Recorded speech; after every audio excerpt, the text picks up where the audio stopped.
Can I tell you guys a story? I'm going to tell you guys a personal story. Sure. Please. I told this once before, but I mean, this was the epitome of what my childhood was like. Okay. Miro, dressed in his tracksuit, I got, it was like PTSD. I got flashbacks of bizarre moments from my childhood.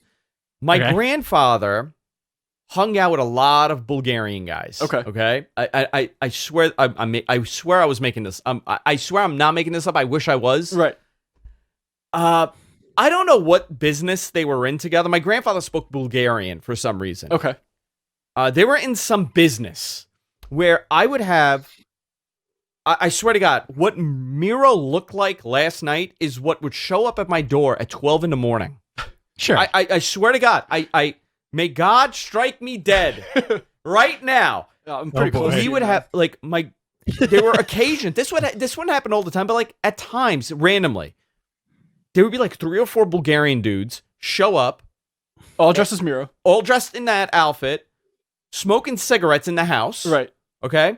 They would pick up envelopes from my grandfather or drop off envelopes and then leave. Did they have butlers also?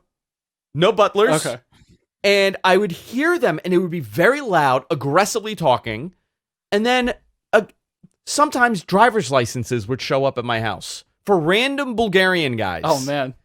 Okay? I don't know what the hell my grandfather was doing. Right. There was something obviously happening. Or what the statute of limitations is. I have no idea what the I have no idea what it was. I'm not saying that there was something nefarious happening.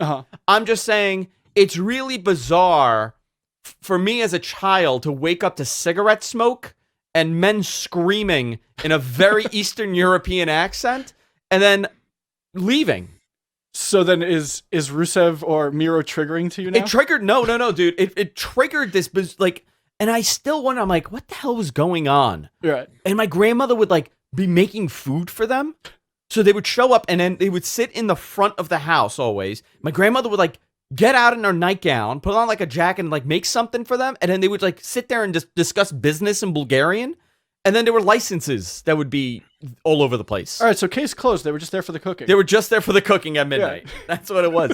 But Rusev really triggered this for me. Miro triggered this memory of me, and I just had to just relive that. Fair. What the hell was going on? Thank you for sharing. Yeah. Did you live in some kind of like Taken situation where like you were living in the middle? You were living in the middle of like one of the Taken movies, and you're just running around a kitchen while angry Europeans yell at each other and smoke cigarettes all day. I would hide on the stairs. Like I would peek by the banister, see what the hell was going on.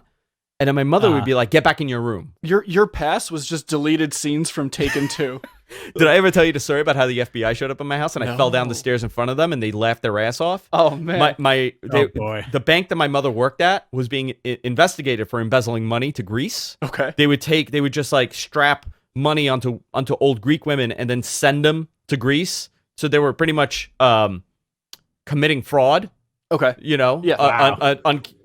They were embezzling money from the bank to another bank in Greece. Damn. And my mother worked for this bank and she was the head teller. So she would sign off on everything. She had no idea. She was just a teller, So one day we were driving back from my other grandparents' house. I'm like 5 years old. And I got to go into the story. It's so crazy. Yeah. And and my mother's like, oh, we're being followed. And my mother knew what was going, at that point, like she was prepped. She was smartened up. She was smartened up. And then there were lawyers involved. So she was just signing deposit slips. Right. They showed up and they went through every deposit slip she's ever signed. Wow. And it's like, is this your signature? Is this her signature? And I'm oh my God, the FBI is here. Yeah. I'm like, this is freaking cool. I had no idea like what's going on. I fell down the stairs. Like I tumbled. And I did a flat back bump. Nice. And they just laughed.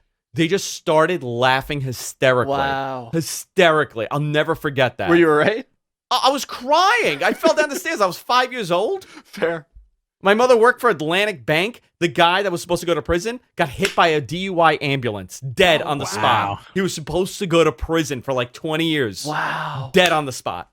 Drunk driver ambulance with a suspended license killed him. Oh my God. Going to Oasis across the street to the Greek Cafe. Yeah. Long story short. That's... Yeah. I don't know how I got to that. I got to write a book about these bizarre childhood memories. Oh, yeah. This is why You I were really do this. traumatized by Rusev. I really was. That threw Like, you Rusev way in off it- course. Rusev in a track jacket is really like I think Oh, man. disturbing to your subconscious. I'm gonna. It made you write a book. It's gonna make me write a book. Yeah, it's gonna make me write a book. Did you have a nightmare about Rusev yesterday? A little bit, yeah. So do you think that's part of his gimmick, or do you think that's who he is? No, I think that's who he is. Yeah? Okay. Yeah. I think Just he's because he's Bulgarian? he's just a cool Bulgarian dude. All Man. right. Yeah, He straight wore- track jacket. And, He wore the forest loafers. like 2 weeks ago. Yeah, He was just, He he did. was in camo. yeah. Yesterday, ahead. my wife walked into the room and she was like, "Is that Santino?" I was like, "No, it's Rusev," because he was wearing a blue track jacket. Right. Yeah.